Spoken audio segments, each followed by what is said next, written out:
historical victory. It's a historical day, not just for the people of Trivandrum and the Karyakartas of Trivandrum, but for every Karyakarta of BJP NDA across the state, because we have made very, very significant strides in our vote share, in our political footprint, in across the state, in many, many local bodies. We are today in hardcore areas of the LDF and the UDF.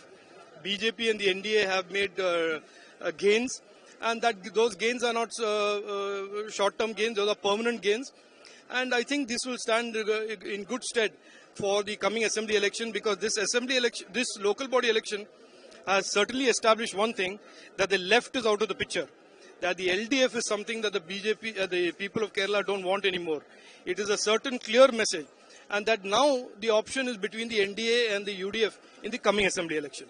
Look, I have a simple rule of not responding to Congress on anything, because whatever they say usually is nonsense.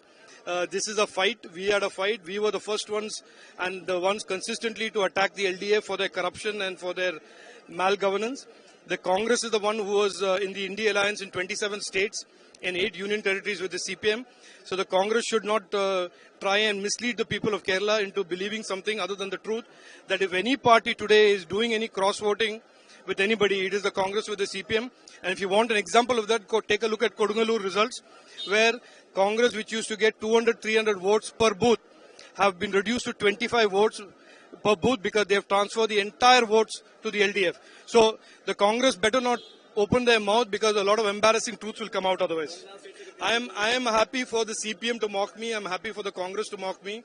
As long as the people of Kerala support me, if the people of Kerala welcome our politics, that is all we want. We don't want any endorsement from corrupt twins like the Congress on the left. Certainly that is not something I will, even if they endorse me, is not something that I will be very happy about. It is not a victory for me. Let me just tell you one thing.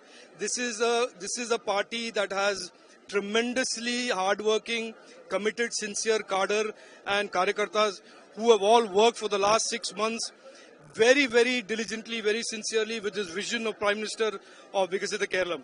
I am just one Karyakarta amongst many, many Karyakartas, and this is a collective victory and a result of the collective hard work of both leaders and Karyakartas of this party. And I must say, I am very, very proud to be a part of this party.